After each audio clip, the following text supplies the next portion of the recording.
Hello, Fowler Community Church, friends and family. David Picari with you again for Words of Wisdom. So today we're going to look at the concept of counterfeit repentance. In our young adults group right now, we're going through the book of Jonah.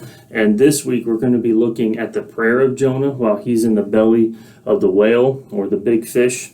So when you read this is Jonah's prayer is Jonah chapter 2, verses 1 through 10. When you read this, you might think on the surface that Jonah is repenting. But a deeper look into the prayer, you'll see that it's a pretty selfish prayer, and he's not repenting.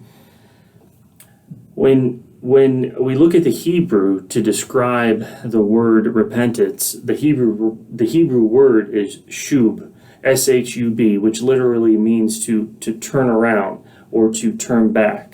So please take some time on your own to read Jonah chapter 2, verses 1 through 10 on your own. But together today, we're going to list some of the differences between counterfeit repentance and true repentance. In counterfeit repentance, not authentic repentance, as we see here in chapter 2 of Jonah, is selfish. It's self-focused, not in a good repentance way.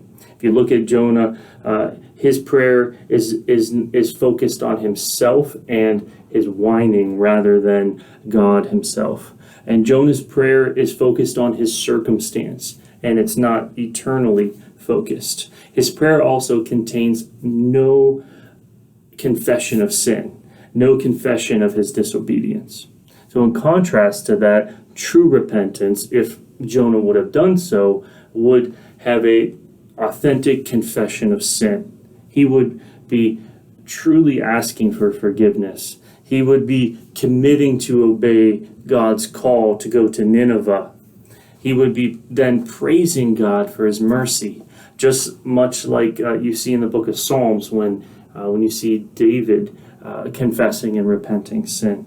He'd also be thanking God for his eternal salvation and not just that immediate temporal salvation of being delivered or hopefully delivered from a fish. So hopefully today you take some time to look at the book of Jonah and look at chapter 2, verses 1 through 10 and study this prayer of Jonah. And I think a good question to end on is to ask ourselves, what keeps us from true repentance? What today is keeping me from true repentance? I hope you guys have a wonderful day. See you again soon.